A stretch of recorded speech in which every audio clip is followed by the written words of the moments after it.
একাদশের চমকে এবার শক্তিশালী পাকিস্তানকেও হারিয়ে দেবে টাইগাররা। চলতি মাসেই লিটনের নেতৃত্বে 5 ম্যাচের এক টি-20 সিরিজ খেলবে বাংলাদেশ। এদিকে আসন্ন এই সিরিজ ঘিরে ইতিমধ্যেই শক্তিশালী এক স্কোয়াড ঘোষণা করেছে বিসিবি, যাদের নিয়ে ইতিমধ্যেই সিরিজ জয়ের মহা পরিকল্পনা সাজাচ্ছে কোচ ফিল সিমন্স। তাই পাকিস্তানকে হারাতে এবার কারা থাকবেন টাইগারদের সেরা একাদশে, এ নিয়ে বিস্তারিত থাকছে রিপোর্টে।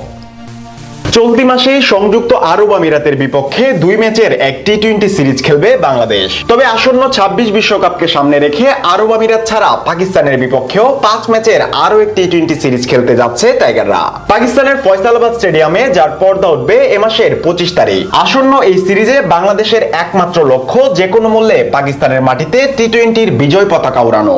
এদিকে চলতি মাসের এই সিরিজকে ঘিরে ইতিমধ্যেই নিজেদের শক্তিশালী স্কোয়াড ঘোষণা করেছে বিসিবি, যেখানে আসন্ন 2 সিরিজ ছাড়াও 26 টি-20 বিশ্বকাপ পর্যন্ত টাইগারদের অধিনায়ক করা হয়েছে লিটন কুমার দাসকে। তার নেতৃত্বেই পাকিস্তানকে হারানোর মহাপরিকল্পনা সাজাচ্ছে টাইগারদের প্রধান কোচ ফিল সিমন্স। তাই সেরাদের সেরাকে নিয়ে গঠন করা হবে চমক দেখানো একাদশ। সেক্ষেত্রে কারা থাকবেন টাইগারদের সেরা একাদশে, এ নিয়ে জল্পনার শেষ নেই টাইগার ভক্তদের। এদিকে সাম্প্রতিক সময়ে ক্যারিয়ারের সেরা ছন্দে আছেন বেশ কিছু টাইগার ক্রিকেটার, যাদের নিয়েই পাকিস্তান জয়ের ছক কষবে টাইগাররা। সেক্ষেত্রে টাইগারদের ওপেনিং এ দেখা যেতে পারে তরুণ ওপেনার তানজিদ হাসান তামিমকে। সবশেষ ডিপিএলও দুর্দান্ত ছন্দ দেখিয়েছে এই ওপেনারের ব্যাট। এছাড়া 2025 বিপিএলও ঢাকার হয়ে রেকর্ড গড়া সেঞ্চুরি হাঁকিয়ে সর্বোচ্চ রান সংগ্রাহক তালিকায়ও রীতিমতো আলো কেড়েছেন তিনি।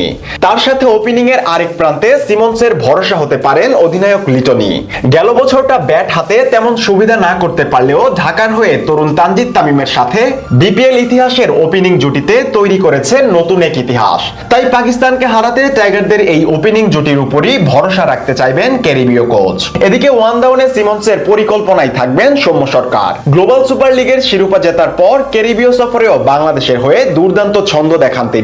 এরপর ইনজুরির কারণে যদিও কিছুটা ব্যাকফুটে ছিলেন, তবে তার সামর্থ্যের ব্যাপারে খুব ভালোভাবেই জানেন টাইগার কোচ। এরপর 4 নম্বরে দেখা যেতে পারে তাওহিদ হৃদয়কে।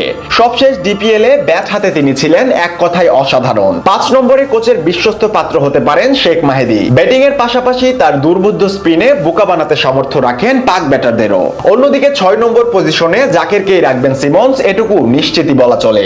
এরপর 7 নম্বরে থাকবেন হার্ড হিটার শামীম পাটোয়ারি। সাম্প্রতিক সময়ে টাইগারদের ফিনিশিং রোলে এই দুজন দিন দিন গুরুত্বপূর্ণ হয়ে উঠছেন।